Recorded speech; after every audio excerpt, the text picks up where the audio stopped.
Hello. So, today we are going to be drawing in my sketchbook. I know this is a little different than just straight up animating, but I wanted to get this, I wanted to test this out, drawing and just me talking, because the two previous videos I've made, they take a really long time to edit, and I think that really deters me away from wanting to output anything on this channel. And I wanted to kind of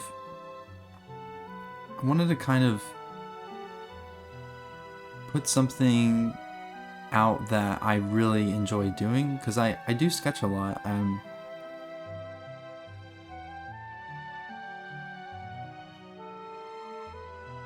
I'm sure you know that being an animator, you have to draw a lot,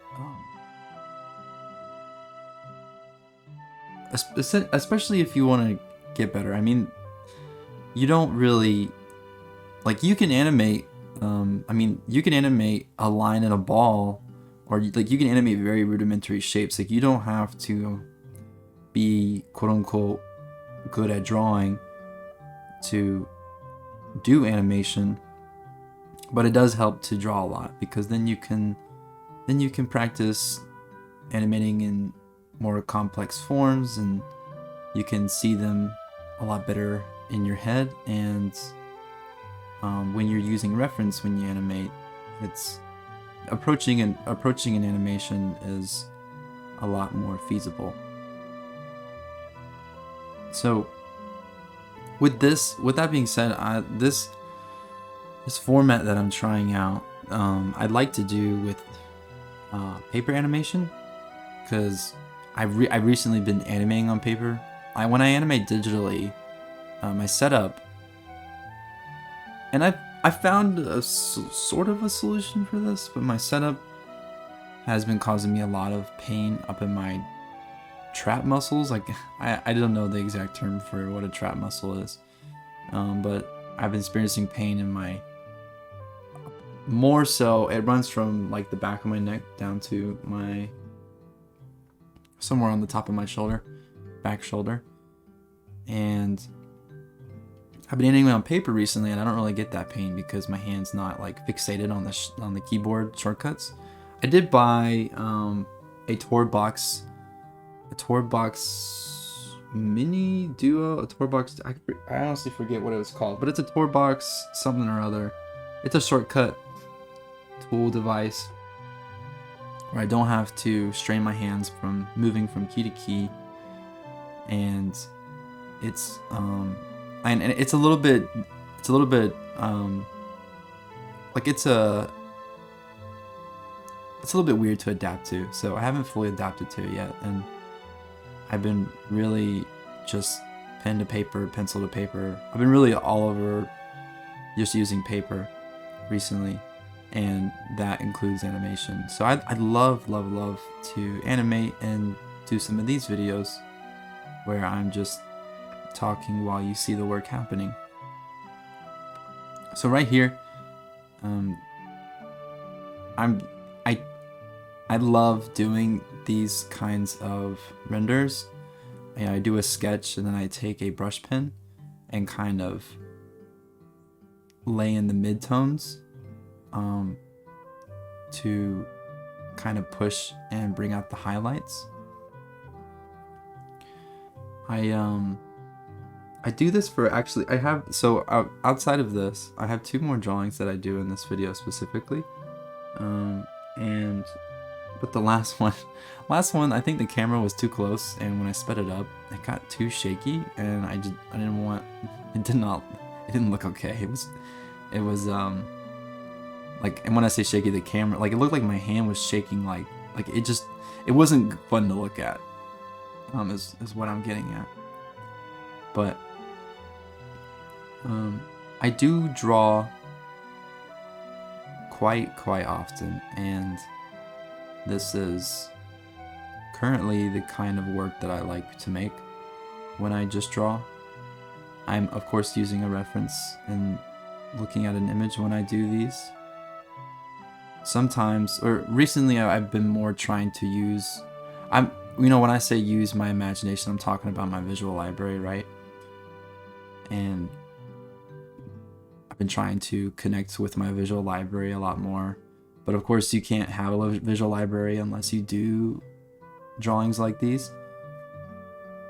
So it's a balance. But I'm trying to force myself to think more about form when I don't look at a reference. I'm not doing it like super often, but I have been trying to push myself a little bit recently. And you know, in the event that I don't know what I'm doing, then I look at a reference, right? Or I take a reference of myself, and that's always good. It's always the thing to do.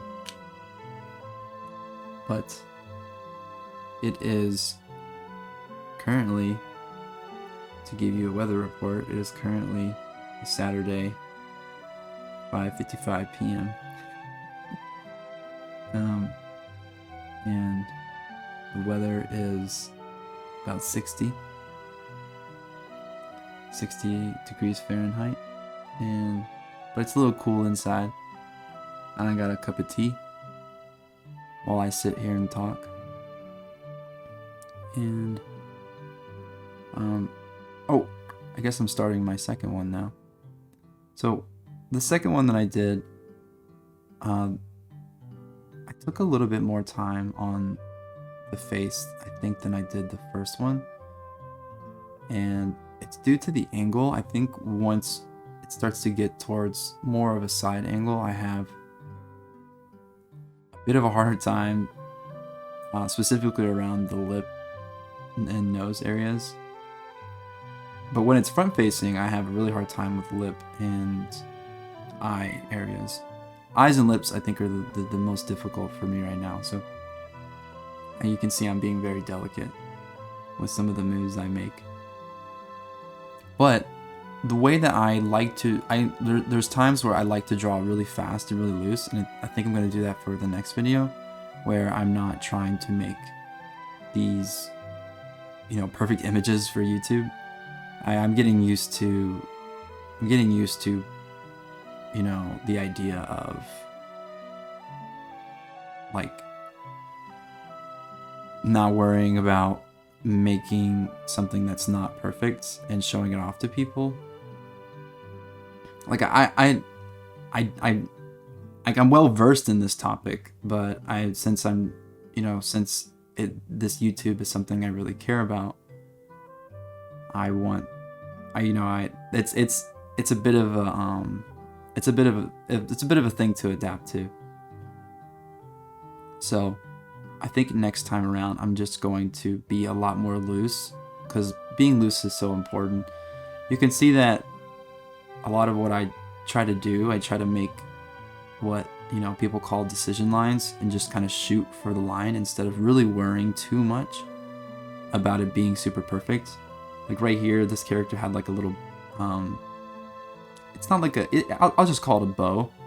And you don't really, it's not too prominent in my drawing, because I didn't like draw the textures out on it or draw the patterns. But and here with this, like the folds in the sleeve, you know, it's basically an impression of what I was studying. It's not perfect, but it still makes sense. And so this drawing is definitely a little bit more rigid, but there definitely is, you can see a lot of that fast drawing influence in this drawing. But you know, I'll slow down on things like the hand, because of course hands can easily look very wobbly, or start to.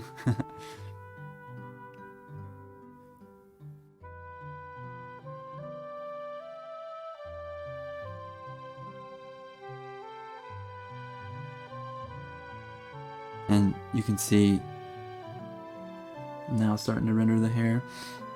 And this hair was, See, I usually flip my canvas, but my setup for these videos is not the best. And it was pretty, that's why I think the last drawing that I did, the third one, I didn't leave it. I think that's why it ended up being so wobbly, because my setup is just not the best ever, but it's enough to get the job done.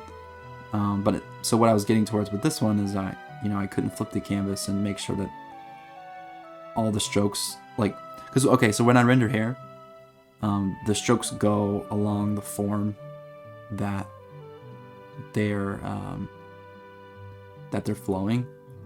So like the front of the hair, right? It's not gonna bend the other way, because that's not the direction of the hair. It's gonna bend along the hair, and show the form. And you can see that some of the lines were crossing over. I don't like to cross over lines when I'm rendering hair, but sometimes it happens. But this time, in this drawing specifically, it was happening more often than not. But once I come back and use the yellow brush, you can see it starts to really make it pop, and it doesn't really matter anymore. At least not as much as it used to. But I love drawings. I love making drawings where I'm rendering out. I'm all over the place. I love making drawings where the palettes are close to each other in color. So for this one, I know it's only like a reddish orange with like an orangish yellow, something or other, and it just ends up making like colors. Colors, like rendering something like this, an image like this, is it's really beautiful once you sit and go through the whole thing. So I've kind of got her hair down, and after this drawing specifically is really cool because most of her like form was in shadow, so there's only a few highlights, and leaving those highlights really makes this drawing pop. And you'll see when I get to the face, most of the face was in shadow. Like it wasn't completely, but I made the conscious decision to, like, because there's a lot of tones to everything that you look at, but right here with this drawing, I'm only working with like 3, and outside of the hair, I'm only working with like 2, unless I go back with the brush and make it darker on one point or another, which I do in some areas. But for the face, the face had a lot of different tones, and you can easily get off track if you don't think through how you're going to render a certain part of a form. So I'm not sure when I get to it, but I will get to it. In this video, I do get to it.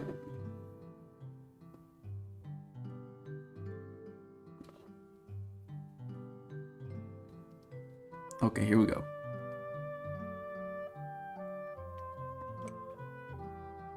So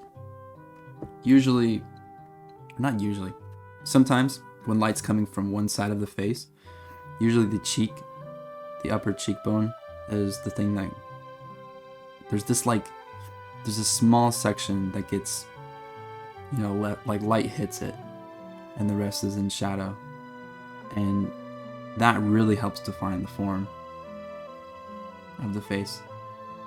And this specific instance worked out really well. When you're doing these kinds of renders where it's like a darker color for the sketch and a lighter color for the shadows, like it's really important that you have a lighter color than your pen, because like say I was using a purple, all the reds would get lost and the detail of the face would get lost. So these kinds of options are really important. I think with the third drawing that I did, those color choices weren't the best. I didn't think I was going for like a watermelon green, with pinks as the line art, but it kind of turned out a little bit darker. And you'll see at the end here when I pull the camera up, which I didn't do the best job of, so I apologize about that. But you'll see at the end here, my third drawing, and it's good. Like, you know, like the colors were okay, but I think they could have been better. I would have liked to use a brighter, like a more desaturated pastel green in that scenario, but it kind of turned out a little bit a lot darker, but it's okay, because that's, I mean, you know, I won't use that. I might use that combination again, but I probably won't. Probably find a brighter green for the next time around. But yeah, I just wanted to try one of these videos out, see how it went. I still plan to do more of these. This is kind of the flow that I kind of want to go at from now on. I might change it up, might switch back. I don't really know, but this is what I wanted to do, and I hope that you really enjoyed it, because I super enjoy making this kind of art. So I'm gonna continue. Next time around, I'm gonna throw some really pretty colors at you guys, and we're gonna sketch a little bit faster and talk about how it's not, you know, that drawing doesn't have to be super scary. And I think I'm putting these finishing touches on here. But yeah, I mean, look at those highlights. It's really fun. You should give this a try. Maybe you drew along with me. I don't know. That'd be cool. But I think she's holding like a leaf. I think I go back and, yeah, I render the leaf out. And you know, a lot of these finishing touches that I'm making are really nitpicky in a way, but not really, because they really add to it. Like going back in and making it darker from where the root of the hair is flowing, and those extra little hatched lines on her outfit. All those things are really important decisions. Okay, yeah, here's the drawing, and I'm gonna show off the rest of these. So thank you for watching, and I will catch you next time I draw.